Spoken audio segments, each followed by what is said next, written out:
वाला आलि मुहम्मद कमा सल्लैता अला इब्राहिम वाला आलि इब्राहिम इन्नका हमीदुम मजीद। अल्लाहुम्मा बारिक अला मुहम्मद वाला आलि मुहम्मद कमा बारकता अला इब्राहिम वाला आलि इब्राहिम इन्नका हमीदुम मजीद। ऐ अल्लाह हमारे गुनाहों को माफ़ फरमा, गलतियों से दरगुजर फरमा। ऐ अल्लाह ये होने वाले काम में आसानी फरमा, काम करने वालों में बरकत अता फरमा। ऐ अल्लाह ये जामे मस्जिद की निस्बत से सड़क बन रही है, ऐ अल्लाह राहगीरों के लिए और चलने वालों के लिए आसानी के लिए बना रहे हैं। ऐ अल्लाह इसको सवाब जारिया फरमा। ऐ अल्लाह हर तरह का खैर फरमा, हर शर से हिफाजत फरमा। ऐ अल्लाह रहमत वाली बारिश नाजिल फरमा। ऐ अल्लाह हमारी इन दुआओं को कबूल फरमा। सल्लल्लाहु तआला अला खैर खल्क़ी मुहम्मद व अला आलिहि व अस्हाबी अजमईन आमीन बिरहमतिका। नहीं, हमारा काम जो जनता ने हमको उम्मीद से चुन के दी, तो इंशाल्लाह हम उसको पूरा उतरेंगे। और जहाँ तक हमारी कोशिश रहती, तो इंशाल्लाह हम पूरा काम 100% तो नहीं बोलेंगे, 80% काम तो पूरा कोशिश करेंगे जहाँ तक हो रहा है। अरे शहर की सबसे बड़ी मस्जिद जामा मस्जिद, इसके सामने का रोड एक बेहतरीन होना चाहिए, क्योंकि शहर के और पूरे मराठवाड़े के तकरीबन लोग यहाँ पे आते हैं और दुनिया से लोग देखने को आते हैं। सबसे पुरानी मस्जिद और सबसे बड़ी मस्जिद है। और मैं आए हुए सभी मेहमान का तहे दिल से शुक्रिया अदा करता हूँ। हमारे मोइस फारूकी साहब का भी बहुत तहे दिल से शुक्रिया अदा करता हूँ, क्योंकि हमारे को सबसे ज़्यादा हिम्मत अफजाई नहीं देते हमारे कामों में, तो इसके बाद हम सबसे ज़्यादा शुक्रिया मोइस फारूकी साहब का अदा करते हैं। सिर्फ आपसे एक ही सवाल है जनाब, मैंने इससे पहले यहाँ की न्यूज़ कवर किया था। बड़ा अफसोस की बात होती है कि जब आज आपने खोदा है, बाद में कोई और खोद देता है, मतलब सियासत हो जाती है। बिल्कुल, इसके ऊपर कुछ बोलेंगे आप? तो ऐसा तो कई बार हुआ, क्योंकि हमने मेहनत करे, क्योंकि ग्राउंड लेवल पे हम रहते, कॉर्पोरेशन में हम रहते, लोग आते फुल छॉल करते, जेसीबी चलाते, सब फोटोज लेते और चल जाते हैं यहाँ से। तो आपको बहुत अच्छे से मालूम, आपको दिखते हमें क्या कोशिश कर रहे हैं हम लोग। और दूसरा हमारा एक बहुत जल्दी ये रोड भी चालू हो जाएगा कॉर्पोरेशन के गेट से मंजूरपुरे तक, वो भी सीसी रोड बहुत जल्दी इंशाल्लाह चालू हो जाएगा। आपका पूरा नाम बोल दीजिए। शारिक खैसर खान।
औरंगजेब रहमतुल्लाह अलैह के हाथों का तामीर करता है, आप बखूबी जानते हैं। इस मस्जिद के सामने इस रोड का इफ्तिताह अमल में आना कैसा लगता है, आपके तासुरात क्या है? खासकर ये शारिक साहब है, तमाम नौजवान अहलियान महिला है, इनकी बड़ी काबिश रही है, आज ये मौजूद भी हैं, तो कैसा सराहेंगे इनको? ये जामे मस्जिद को 400 साल से ज़्यादा हो गए और औरंगज़ेब रहमतुल्लाह अलैह और मलिक अंबर ने इसको तामीर किया था और यहाँ एक बड़ा मदरसा भी चलता है। और ये शाहरुख भाई और ये तमाम इनकी टीम जो है, ये सड़कों का काम कराना असल में एक तरीक़े से लोगों को आसानी पहुँचाना है और बड़ा काम है और मस्जिद से निस्बत है इस रोड की। तो हम दुआ करते हैं कि अल्लाह ताला इस काम को आसानी के साथ मुकम्मल फरमाए, काम करने वालों में बरकत अता फरमाए और हम सब मिलकर ताउन करें, क्योंकि अल्लाह के नबी सल्लल्लाहु अलैहि वसल्लम ने एक हदीस में फरमाया कि रास्ते में एक तकलीफ़ दे कांटेदार दरख्त था और जो मुसाफिरों को, राहगीरों को तकलीफ़ देता था, तो एक शख्स ने उसको हटा दिया, तो अल्लाह ताला ने उसके शुक्राने में उसको जन्नत दे दी। तो हमारे पास हमारे मज़हब में रास्ते से तकलीफ़ दे चीज़ हटाना भी इबादत है। तो ये अच्छे रास्ते बनाना, लोगों को सहूलत पहुंचाना, ये भी एक दीन का काम है और इस्लामी एतबार से इंसानों को फ़ायदा पहुंचाने वाले वही इंसान बहुत कामयाब इंसान होते हैं। हदीस में आता कि खैरुन्नास मन यनफ़उन्नास, बेहतरीन तुम में से वो है जो इंसानों को फ़ायदा पहुँचाए। चाहे कोई मज़हब हो, इसमें से हर मज़हब वाला गुज़रेगा तो इंशाअल्लाह ये सबके लिए फ़ायदेमंद होगा।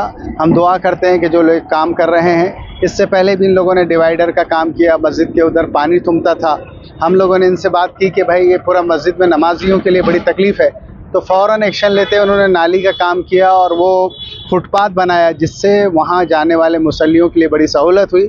हम दुआ करते हैं कि अल्लाह ताला मस्जिद की इस खिदमत को इनके कबूल फरमाए और सारे महल्ले वालों को बरकत अता फरमाए। मुफ्ती साहब, एक सवाल, अभी हाल ही में लोकसभा के इंतखाबात हुए और बड़ी तकलीफ दे बात यह है कि उसमें उलमा इकराम का एक बड़ा अजीब गरीब अंदाज से उनका नाम बीच में आया, आप समझ सकते हैं। तो एक आप एक बतौर मुफ्ती, एक बतौर आलम दीन, आप इसको कैसा देखते हैं कि वहाँ आलम दीन को हमारी सियासत किस तरह रहनुमाई करना चाहिए? इसका नाम सामने आ रहा है, इसके बारे में तासुरात देंगे आप, क्योंकि ये बहुत बेहतरीन मौका है। अब ये मसला सियासत का है असल में, और सियासत भी इस्लाम का एक हिस्सा है। मुसलमानों को सही रहनुमाई करना, सही बात बताना, ये उलमा नहीं करेंगे तो कौन करेंगे? ये तो करना ही चाहिए, लेकिन हम लोगों को इस बात का ख्याल रखना चाहिए कि किसी की इज़्ज़त और आबरू से न खेला जाए, बल्कि जो इंसान सही बात समझता है बताता है। तो इसलिए हम समझते हैं कि हर चीज़ में, हर फील्ड में रहनुमाई करना ये उलमा का काम है। सियासत ये दीन से अलग नहीं है, बल्कि ये दीन का हिस्सा है, और उसी का नतीजा आप मुल्क में देख रहे हैं कि बेदारी पैदा की गई और बहुत इसके मुहिम चलाई गई।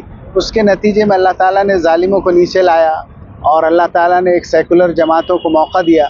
तो बहरहाल हम इसको जो है समझते हैं कि उलमा ने रहनुमाई करना चाहिए, और मुसलमान का मुसलमान पर यह हक़ है कि मुसलमान की इज़्ज़त से न खेले। एक मरतबा अल्लाह के नबी ने काबे को देख कर कहा कि काबा तेरी क्या इज़्ज़त है, तेरा क्या मकाम है, और क़सम खा के फरमाया कि ऐ काबे, तेरे इज़्ज़त की कसम, तेरे जलाल की कसम, तुझसे ज़्यादा इज़्ज़त एक मुसलमान की है। तो मुसलमानों को इस बात का ख्याल रखना चाहिए कि एक दूसरे की इज़्ज़त करे। अल्लाह के नबी ने फरमाया कि तुम ज़बान की ज़मानत दो, मैं तुमको जन्नत की ज़मानत दे। तो हमारी ज़बान से ऐसी कोई बात ना निकले जिससे किसी मुसलमान की इज़्ज़त के साथ जो है उसकी इज़्ज़त को नीचे किया जाए।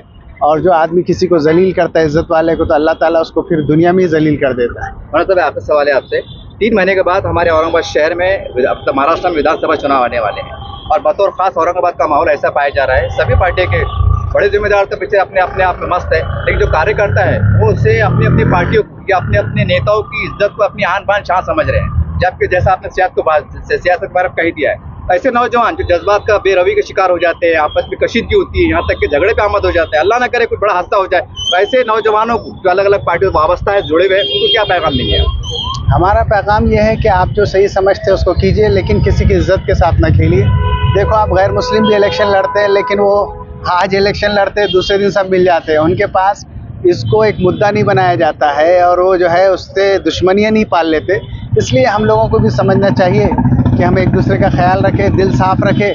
आप जिसको सही समझते हैं, ये वोट एक अमानत है असल में, और वो अमानत आपको अदा करना है, लेकिन इस तरीके से किसी की इज़्ज़त के साथ खेलना, जैसे मैंने आपसे कहा, ये सही नहीं है। मुसलमानों को ये समझना चाहिए और आपस में एक दूसरे से मोहब्बत और प्यार के साथ रहना चाहिए।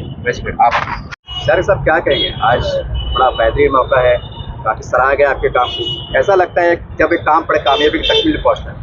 नहीं, हमारा काम जो जनता ने हमको उम्मीद से चुन के दी, तो इंशाल्लाह हम उससे पूरा उतरेंगे, और जहाँ तक हमारी कोशिश रहती तो इंशाल्लाह हम पूरा काम 100% तो नहीं बोलेंगे, 80% काम तो पूरा कोशिश करेंगे जहाँ तक हो रहा है। अरे शहर की सबसे बड़ी मस्जिद जामा मस्जिद, इसके सामने का रोड एक बेहतरीन होना चाहिए, क्योंकि शहर के और पूरे मराठवाड़े के तकरीबन लोग यहाँ पे आते हैं, और दुनिया से लोग देखने को आते हैं। सबसे पुरानी मस्जिद और सबसे बड़ी मस्जिद है। और मैं आए हुए सभी मेहमान का तहे दिल से शुक्रिया अदा करता हूँ। हमारे मोइज़ फारूकी साहब का भी बहुत तहे दिल से शुक्रिया अदा करता हूँ, क्योंकि हमारे को सबसे ज़्यादा हिम्मत अफजाई इन्होंने देते हैं हमारे कामों में, तो इसके बाद हम सबसे ज़्यादा शुक्रिया मोइज़ फारूकी साहब का अदा करते हैं। सिर्फ आपसे एक ही सवाल है जनाब, मैंने इससे पहले यहाँ की न्यूज़ कवर किया था, बड़ा अफसोस की बात होती है कि जब आज आपने खोता है, बाद में कोई और खोद देता है, मतलब सियासत हो जाती है। बिल्कुल, इसके ऊपर कुछ बोलेंगे? तो ऐसा तो कई बार हुआ, क्योंकि हमने मेहनत करे, क्योंकि ग्राउंड लेवल पे हम रहते, कॉर्पोरेशन में हम रहते, लोग आते, फुल छॉल करते, जेसीबी चलाते, सब फोटोज लेते और चल जाते हैं यहाँ से। तो आपको बहुत अच्छे से मालूम, आप खुद देखते हैं हमें क्या कोशिश कर रहे हैं हम लोग। और दूसरा हमारा एक बहुत जल्दी ये रोड भी चालू हो जाएगा कॉर्पोरेशन के गेट से मंजूरपुरे तक, वो भी सीसी रोड बहुत जल्दी इंशाल्लाह चालू हो जाएगा। आपका पूरा नाम बोलिए। शारिक खैसर खान। जो फैसल साहब है, उन्होंने अल्हम्दुलिल्लाह अच्छा काम करे, और जो कबाड़ीपुरे से लेके इधर तक जो महिला है वहाँ, तो लोग उनके काम से मुतमईन है अल्हम्दुलिल्लाह। और मैं उनको, और मेरे को जो है तो हमारे भांजे साहब का सऊदी से फ़ोन आ रहा था कि मामा वोटिंग कराओ, मैंने वो उनके बच्चे के दोस्त है, और मैं उनको मुबारकबाद देता हूँ, और उनके फर्जंद को भी, उनके रिश्तेदारों को, सबको मुबारकबाद देता हूँ।